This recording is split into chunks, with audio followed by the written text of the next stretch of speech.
Hello friends, आप देख रहे हैं सिविल टेक्निकल सॉल्यूशंस।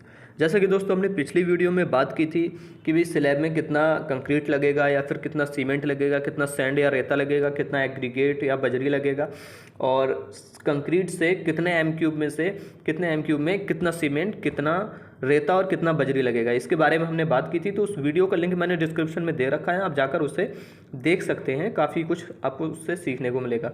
तो दोस्तों आज का जो हमारा टॉपिक रहेगा कि भाई कॉलम और दीवार मतलब वॉल पहले क्या लगाएं।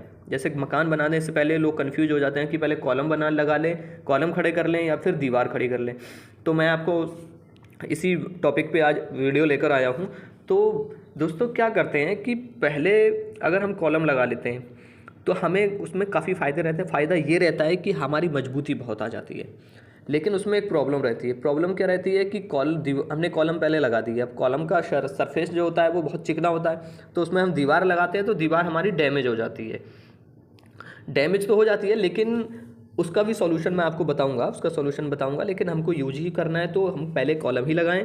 कॉलम से हमारा क्या होता है, जो हमारा लोड होता है वो हमारा लोड परफेक्टली उस पर कॉलम पे आता है और कॉलम डिस्ट्रीब्यूट कर देता है। कॉलम अपने जो प्लिंथ बीम होता है उस पर ले जाकर छोड़ देता है। अगर हमारा कॉलम ही इधर उधर टेढ़ा मेढ़ा होगा तो हम उसमें नहीं कर पाएंगे ठीक से, क्योंकि हमारा जो कॉलम होता है, अगर हम पहले कॉलम कास्ट करते हैं तो हमारा कॉलम बिल्कुल सीधा होता है। लेकिन इसमें ये प्रॉब्लम आती है, जैसे ये कॉलम है, इसमें इन्होंने दीवार में दरार आ गई है। अब दीवार में दरार आ गई है, कॉलम हमने पहले कास्ट किया, उसके बाद दीवार लगाई तो उसमें जो है ये दरारें आ गई हैं। तो हम इसी प्रॉब्लम को आज सॉल्यूशन इसका लेकर आए हैं, तो आप वीडियो एंड तक ज़रूर देखें। इसमें क्या होता है कि जैसे हमने कॉलम कास्ट कर दिया, अब चिकना सरफेस है, उसमें हमने वॉल लगा दी, ऐसे ही वॉल लगा दी। अब वॉल लगा दी, अब वो वॉल डैमेज हो गई, कभी कभी वॉल गिर भी जाती है, कभी कभी तो इतनी बेकार लगने लगती है कि उसको खुद गिराना पड़ता है। तो हम क्या करेंगे दोस्तों, सबसे पहले मैं आपको बताता चलूँ कि कॉलम इसलिए पहले कास्ट करते हैं ताकि हमारा जो मकान है वो मजबूत ज़्यादा रहे। बिल्डिंग हो या मकान हो, कोई भी हो, उसमें मजबूती ज़्यादा आ जाती है। मजबूती ज़्यादा आती है तो मजबूती ही हमें चाहिए होती है।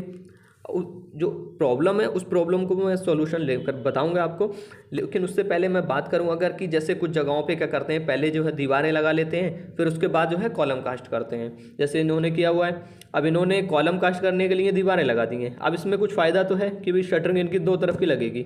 9x9 का अगर कॉलम है या 9x12 का कॉलम है तो इन्होंने दो तरफ की शटरिंग बचा ली, इन्होंने दो तरफ की शटरिंग इनकी लगेगी। अगर बराबर में मकान बना है तो एक ही तरफ की शटरिंग लगेगी। तो इसका एक ये फ़ायदा है, ठीक है।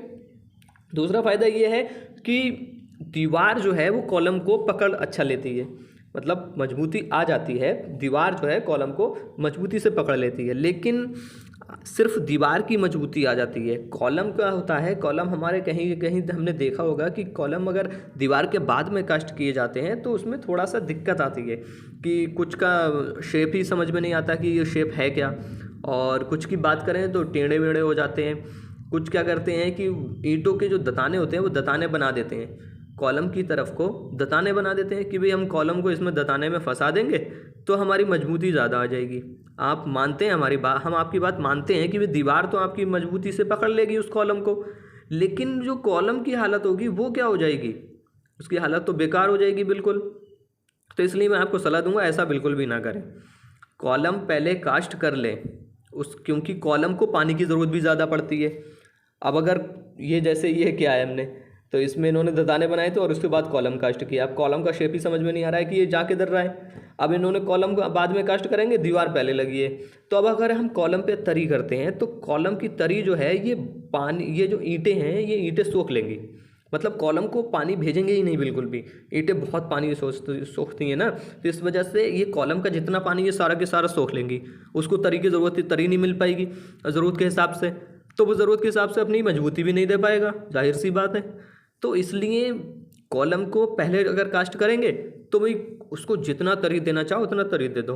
टाट के कट्टे होते हैं, उस कट्टे द्वारा भी उसको जो है तरी दी जाती है, लेकिन 6-7 दिन तक आप तरी उसको आसानी के साथ दे सकते हैं और वो तरी से ही अपनी मजबूती पकड़ती है। कंक्रीट को जितना आप तरी देंगे उतना ही वो मजबूत होगी।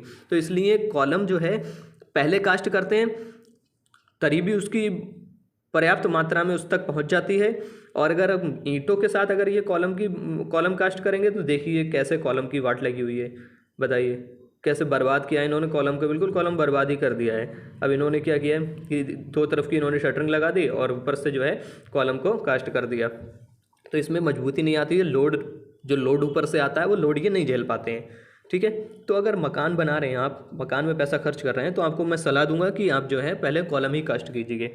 ठीक है, अब कॉलम कास्ट करने की, जैसे हमने कॉलम कास्ट किया, अब कॉलम कास्ट में दीवार लगा रहे हैं, तो दीवार जो अब कैसे लगाएं, तो सबसे बड़ी प्रॉब्लम यही है कि हम दीवार उसमें कैसे लगाएं। तो मैं आपको बता दूं कि हम लोग क्या करते हैं, हमने एक कॉलम खड़ा कर दिया, अब दीवार लेकर आ रहे हैं। दीवार जब हम लगाएंगे तो जहाँ हमारी दीवार आएगी वहाँ हम कॉलम को कट कर लेंगे, जैसे छेनी से कट हो गया, या फिर आप वसूली होती है मिस्त्री लोगों के पास, वसूली का कट हो गया, या फिर मानकर चलें कि जैसे ग्लेंडर हो गया, ग्लेंडर से कट कर लिया, या फिर ड्रिल मशीन हो गई उससे छेद कर दिए। तो इस तरीके से हम उसमें जो है कॉलम जहाँ हमारी दीवार आएगी वहाँ पर हम ऐसा कर देंगे। ठीक है, तो हम क्या करेंगे कि वहाँ पर कट बनाने के बाद उसमें सीमेंट का एक घोल मार देंगे। ठीक है, घोल मारने के बाद उसमें दीवार लगाएंगे। जैसे कि इन्होंने ये कट मार के रखा हुआ है, ये ग्लेंडर से कट इन्होंने मारा, जिससे भी मारा, छेनी से मारा, अब ये वसूली से मार रहे हैं। तो इस तरीके से जहाँ हमारी दीवार आएगी वहाँ पर हम ये कट बना लेंगे। कट बनाने के बाद में उस पर एक सीमेंट का घोल मार देंगे, सीमेंट का घोल मारेंगे और उस पर दीवार अपनी लगा देंगे। तो दीवार क्या होगी, वो अपनी मजबूती से वहाँ पकड़ लेगी, अपनी पकड़ को वहाँ पर मजबूत कर लेगी। तो ये देखो, ये ग्लेंडर से मार रहे हैं, तो आप ग्लेंडर से भी लगा सकते हैं, ग्लेंडर से ना लगाएं तो ड्रिल मशीन उठा लें। तो इस तरीके से आप कट बना के और दीवार को लगा सकते हैं। तो ये दीवार जो है आपकी वो मजबूती से उसको पकड़ लेगी। अब दूसरी बात करें कि भाई ये जाली आती है, इन्होंने क्या किया है, कॉलम को खड़ा किया, कॉलम के बाद ये ईंटों को और दोनों दीवारों को जोड़ने के लिए जाली बीच में लगा दी। अब जाली में मार्केट से आप जाली उठा सकते हैं, मुर्गा वाली जाली, लेकिन जाली महंगी पड़ती है। तो मैं आपको सलाह दूंगा कि आप जाली का इस्तेमाल ना करें। जो मैंने आपको बताया कि कॉलम में कट बना लीजिए, उसके बाद जो है उस पर चिनाई कीजिए, तो आपके उसमें बिल्कुल भी डैमेज नहीं आएगा, इससे आसानी रहेगी। और कॉलम को हमेशा ऐसा ही खड़ा कीजिए कि चारों तरफ से उसको शटरिंग कीजिए, वो अपना सेंटर में रहता है, एकदम मजबूत पकड़ रहती है उसकी, तो इस वजह से बिल्डिंग भी हमारी मजबूती में रहेगी। तो दोस्तों, ये वीडियो आपको कैसा लगा कमेंट करके हमें ज़रूर बताइएगा, और लाइक एंड शेयर ज़रूर करें, चैनल को सब्सक्राइब करें, और उसके बराबर में जो बेल आइकन है उसको ज़रूर दबाएं, ताकि हमारी और नोटिफिकेशन आप तक आसानी के साथ पहुँच